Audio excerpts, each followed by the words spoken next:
Well, hey, be free. I'm making this video again just to read the passage that we're going to be looking at together on Sunday that I'll be preaching from, Daniel chapter 8. And Daniel chapter 8 is again back in what we're calling apocalyptic literature. Now, apocalyptic literature, it unveils the truth to us. This is a way of unveiling, God unveiling the truth to his people, specifically here, and most of the time, unveiling the truth about the future.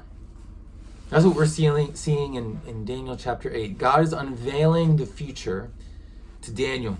And so here's my question for you. Be thinking about this question this week as I read the text now, and then also moving forward towards Sunday, getting our minds and our hearts prepared for Sunday. How does knowing the future bring encouragement to you? How does knowing the future bring discouragement to you? Now, specifically, how does it bring encouragement and discouragement for you in light of knowing what Christ will do? So in light of Christ's current and future work, how does it bring encouragement and discouragement to you? I'm going to read Daniel chapter 8. Listen or follow along if you have your Bibles with you. Here we go. In the 3rd year of the reign of King Belshazzar, a vision appeared to me, Daniel, after that which appeared to me at the first. And I saw in the vision, and when I saw, I was in Susa, the citadel, which is in the province of Elam. And I saw in the vision, and I was at the Ulai canal. I raised my eyes and saw, and behold, a ram standing on the bank of the canal. It had 2 horns, and both horns were high, but one was higher than the other. And the higher one came up last. I saw the ram charging westward and northward and southward. No beast could stand before him, and there was no one who could rescue from his power. He did as he pleased and became great. As I was considering, behold, a male goat came from the west across the face of the whole earth without touching the ground. And the goat had a conspicuous horn between his eyes. He came to the ram with the 2 horns, which I had seen standing on the bank of the canal, and he ran at him in his powerful wrath. I saw him come close to the ram, and he was enraged against him, and struck the ram, and broke his 2 horns. And the ram had no power to stand before him, but he cast him down to the ground and trampled on him. And there was no one who could rescue the ram from his power. Then the goat became exceedingly great. And when he was strong, the great horn was broken, and instead of it, there came up 4 conspicuous horns towards the 4 winds of heaven. Out of one of them came a little horn, which grew exceedingly great towards the south, towards the east, and towards the glorious land. It grew great even to the host of heaven, and some of the host and some of the stars it threw down to the ground and trampled on them. It became great, even as great as the prince of the host. And the regular burnt offering was taken away from him, and the place of his sanctuary was overthrown. And a host will be given over to it, together with the regular burnt offering, because of transgression. And it will throw truth to the ground, and it will act and prosper.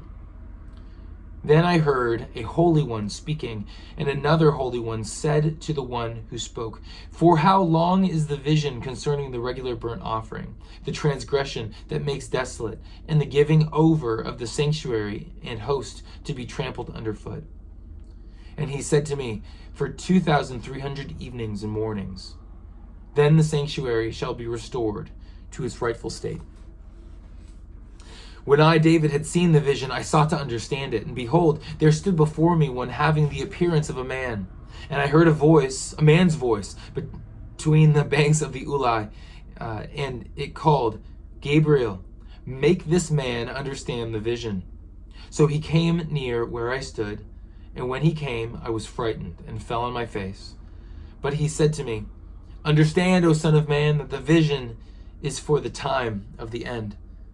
And when he had spoken to me, I fell into a deep sleep with my face to the ground. But he touched me and made me stand up. He said, Behold, I will make known to you what shall be at the later end of the indignation, for it refers to the appointed time of the end. As for the ram that you saw with the two horns, these are the kings of Media and Persia. And the goat is the king of Greece. And the great horn between his eyes is the first king. As for the horn that was broken, in place of which four others arose, four kingdoms shall arise from his nation, but not with his power. And at the latter end of his kingdom, the transgressors have reached their limit. A king of bold face, who no one understands. One who understands riddles shall arise. His power shall be great, but not by his own power. And he shall cause fearful destruction, and shall succeed in what he does, and destroy mighty men and the people who are the saints. By his cunning he shall make deceit prosper under his hand, and in his own mind he shall become great. Without warning he shall destroy many, and he shall even rise up against the prince of princes, and he shall be broken, but by no human hand. The vision of the evenings and the mornings that I have told you is true. But seal up the vision, for it refers to many days from now. And I, Daniel, was overcome and lay sick for some days. Then I rose and went about the king's business. But I was appalled by the vision and did not understand it. So another apocalyptic vision, an unveiling of the future here. But as Daniel sees that vision, we see it scares him to death. He's so afraid of it, so shaken by what he sees, so overcome, it says, that he lay sick for some days. Now, as you look to the future, what you know of the future, specifically in light of what you know of Jesus Christ, what do you find to be encouraged by? And what do you find to be discouraged by? Our future is revealed to us as well by God. As you look forward, what do you find encouraging in the future? What do you find discouraging? Just let those questions prepare your hearts and your minds for worship this Sunday. We'll be worshiping at 9:30 Prospect Mountain High School this Sunday. We'd love to have you, no matter who you are. Hope you can make it. See you then.